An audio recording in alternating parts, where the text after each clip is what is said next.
Hi, guys and gals, it's Don't Be Billy Boudreaux, back with another installment of WGS-TV right here on the WGS YouTube channel. Got a DVD review, yes I do. It's the greatest superstars of the 21st century DVD review. Fantastic DVD. I truly enjoyed it. On disc 1, they compiled like video packages highlighting the wrestler's career, and they deemed it from like I think 2000 to 2009, if I'm not mistaken. But they started off with Jericho, then it was Edge, Triple H, JBL, Kane, Kurt Angle, Randy Orton, Brock Lesnar.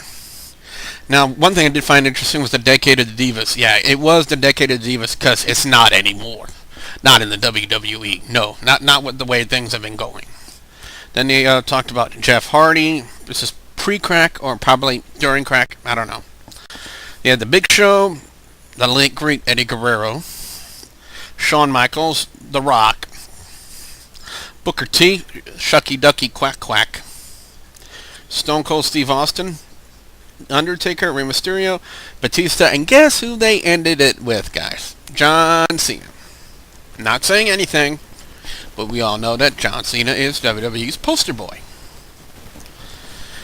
But as far as matches go, they had some fantastic matches. By the way, Disc 1 gets a... Well, let me just go ahead and give it a 5 out of 5, because it was very informative. Great look back on all the histories of the decade of all these guys. Really informative. Really brings you back to, throughout the decade of what they've accomplished. And match-wise, if we go on to Disc 2, they had Booker T versus The Rock from SummerSlam of August 19th, 2001 for the WCW Championship. I really like that match. Rob Van Dam took on Chris Jericho on a Raw September 16th, 2002 for the Intercontinental title, which was really good. The Triple H vs. Kane match for the World Heavyweight Championship Raw, June 23rd, 2003. That's the one where Kane had to unmask. If you guys remember, that's the one where he had to unmask. They had the 60-minute Iron Man match for the WWE Championship, Kurt Angle versus Brock Lesnar. You know what, to be honest with you guys, I actually forgot about this match, to be honest with you. And maybe that's because Brock Lesnar didn't leave that much of an impact in WWE. I mean, he wasn't there very long.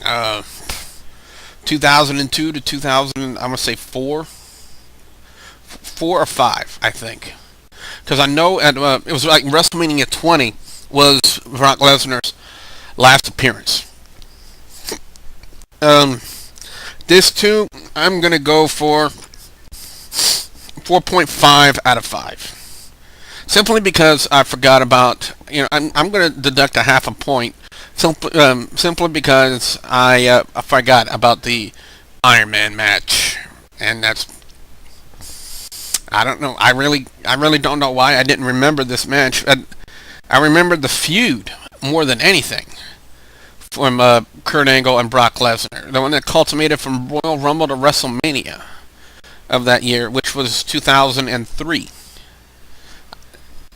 2003 or 2004. Anyway.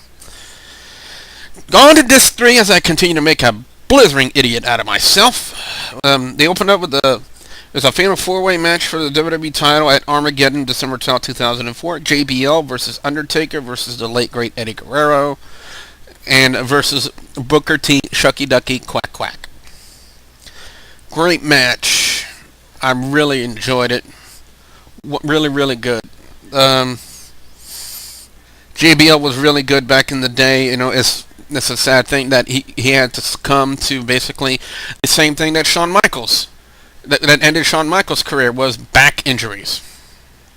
Lower back injuries, and I really wish he could have lasted longer, man, because he was fantastic in the WWE. Not just wrestling, but also on the commentary as well. Then they had they continued the trend with picking on JBL. Royal Rumble, January 30th, 2005, the triple threat match for the WWE title. JBL versus Big Show versus Kurt Angle. Great match. I don't expect crappy matches on these DVD sets, and so far there are none. He had for the World Heavyweight Championship match, Triple H versus Edge for Raw, February 7th, 2005. Interesting note on this match, guys. Remember, if you've forgotten or you don't remember, that this was a Monday Night Raw that took place in Japan. I think this is the week of shows that WWE were in Japan, doing a Raw, doing a SmackDown. I don't think, no, ECW wasn't there. ECW didn't start until 2006. So it was just Raw and SmackDown tapings in Japan. You had Trish Stratus' last match in the WWE at the time because of WrestleMania. Anyway, it was Lita defending the Women's Championship against Trish Stratus. Great. I thought it was wonderful. Again, it's Unforgiven, September 17th, 2006. The triple threat match, the winner faces John Cena for the WWE Championship at WrestleMania 23. It was Shawn Michaels versus Randy Orton versus Edge, which, remember, if you guys remember correctly, it was Shawn Michaels that came out on top. I think this was like about 1 month after Triple H had suffered his second quad injury, which set him out for the good part of 2007. Then we had an 8-man tag, which was like 10 days after that triple threat one. It was John Cena, Batista, Shawn Michaels, and Undertaker against Randy Orton, Edge, Mr. Kennedy, or is now known today as Mr. Anderson, and MVP. Gee, how many people in that list are no longer in the WWE? But it was still a great match. And then the finale, they ended it with the WrestleMania 23 World Heavyweight Championship match, Batista versus Undertaker, which was a classic in its own right and still is great to watch today. Really loved this DVD, guys. I thought it was fantastic.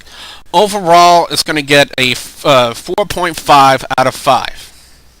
4.5 out of 5. I'm not going to go perfect on it, even though Disc 1 and Disc 3 did get a 5 out of 5. But Disc 2, simply because the Kurt Angle and Brock Lesnar feud kind of, in my mind, faded into obscurity. So that is my only thing. Now, guys, if you think about it, if you guys remember that long-standing feud that Eddie Guerrero and Rey Mysterio had, they said that Eddie never beat Rey Mysterio. However, they're kind of contradicting themselves by placing this match on the greatest superstars of the 21st century. Again, the WWE Championship match, SmackDown, March 18, 2004, which saw Eddie Guerrero soundly defeat Rey Mysterio in this match. So they kind of I didn't think about it at the time, but they kind of contradicted themselves. So, overall, it's a 4.5 out of 5. Well, you know what? Since I'm going to change that. Since Disc 1 and Disc 3 were perfect in my mind, and Disc 2 only got half a point, let's go perfect on this one. This gets a 5 out of 5. 5 out of 5. Highly recommend you watch this. If you like good wrestling from, before the whole PG era started taking place, this DVD is the DVD you get. Really great stuff. Really great stuff. So, if you guys have watched this DVD yourself, I want to hear what you have to say about it. Leave your comments in the comment section below. Don't forget to follow me on Twitter, twitter.com/TheWrestleGamer. Don't forget to check out our main website, www.TheWrestleGamerShow.com. And also, if you haven't yet, subscribe. When I reach 400 subs, I will do a shout-out video. So with that being said, I'm the Billy Bujo. Thank you very much for watching.